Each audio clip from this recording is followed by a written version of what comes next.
The camera shutter clicked again, but I wasn't the one holding it. I stood frozen in the dim hallway of a boutique hotel in downtown Los Angeles, staring at the half-open door. Inside, soft light spilled across the bed. I could see her silhouette, my wife, laughing. And then I heard his voice. Low, comfortable, familiar in a way it shouldn't have been. Another click. Another photo. That's when it hit me. She wasn't just cheating. She was documenting it. And I wasn't supposed to find out like this. If you genuinely enjoy our stories, please subscribe to the channel, tell us where you're from, and what time it is right now. It's always fascinating to know how far our story flows. It started 6 months earlier. Emily told me she wanted to start a photography business. I need something of my own, she said one night in our apartment near Sunset Boulevard. Creative. Personal. I supported her. Bought her a high-end camera. Helped her build a website. Even helped her design a logo. But something felt off. She never posted client photos. No weddings. No families. No portraits. Just silence. Private clients, she'd say. High-paying. That's when the unease crept in. She'd leave late. Come back smelling different. Not like perfume. Like a different environment. Hotel soap. That's when I started watching. 3 weeks later, I saw the notification. A message preview on her phone while she was in the shower. Same room as last time. No name. Just a number. My stomach dropped. I didn't open it. Not yet. But something wasn't right. The discovery came faster than I expected. I installed a location tracker on her phone. Quiet. Invisible. 2 nights later, it pinged. A boutique hotel in West Hollywood. Room 312.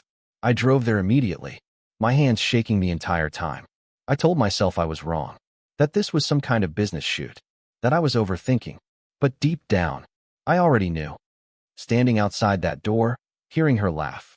That was the moment everything shattered. I didn't burst in. I didn't scream. I just watched. Through that small gap. Her. And him. A single client.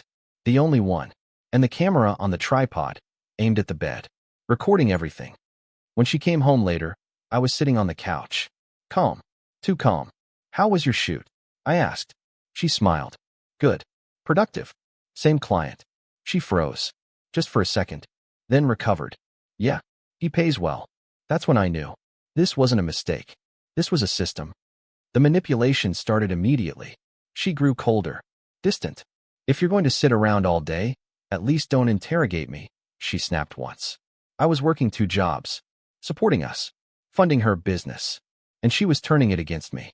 That's when I stopped reacting. Stopped questioning. Stopped caring, at least on the surface. Inside, I was collapsing. But outside, I became quiet. Still. Calculating. I contacted a divorce lawyer in downtown LA. A sharp woman. Efficient. What kind of evidence do you have? She asked. Not enough, I said. She leaned forward. Then get more. That's when the plan began. I waited. Watched. Tracked every visit. Every hotel. Every message pattern. Same number. Same location type. Always him. One client. That's when I dug deeper. Reverse lookup. Social media. Name, Jason. A marketing executive. Married. Perfect. I didn't confront her.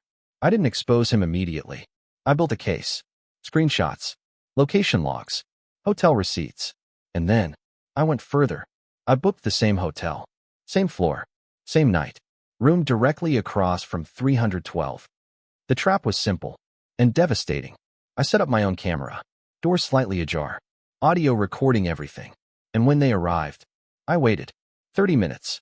Then I called him. Inside the room, I heard his phone ring. Through the thin hallway walls. He answered. Hello. I stayed silent. Then I knocked. 3 slow taps. Inside, everything went quiet. Footsteps. Whispers. Panic. The door opened. Jason stood there. Confused. Then he saw me. And everything changed. Emily's face. I'll never forget it. Not guilt. Not fear. Just irritation. Why are you here? She asked. Like I was the problem. That's when I stepped inside. Calm. Controlled. I just wanted to meet your client. Silence. Jason looked between us. You're married? She didn't answer. That told him everything. I turned to him. You should know, I said quietly. Everything in this room has been recorded. His face drained of color. And so has every visit for the past month. That wasn't entirely true. But he didn't know that. The collapse was instant. Jason backed away. You said you were separated. Emily snapped. I am. You're living together, I said. Another lie exposed. I didn't yell, didn't raise my voice. I just handed him a folder. Inside, copies of everything. Photos, logs, dates, and one final document. His wife's contact information. I think she deserves to see your portfolio, I said. He left without another word. Emily turned on me. You think this is going to hurt me? She said coldly. That's when I placed the final piece. The divorce papers. Already signed. Already filed. And your business? I added quietly. Her expression shifted. Just slightly. I had reported it. Unauthorized commercial use of private property. Tax evasion. Undisclosed income. Her one client model collapsed instantly. Accounts frozen. Licenses revoked.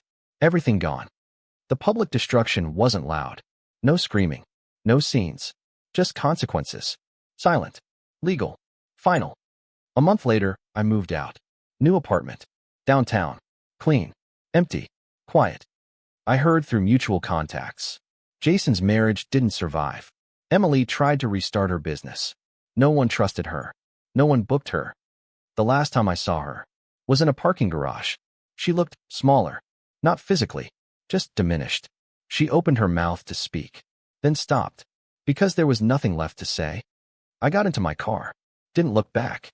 Didn't need to. Some people take pictures to capture memories. She used them to destroy everything. And in the end, the only thing left undeveloped was her future. The end.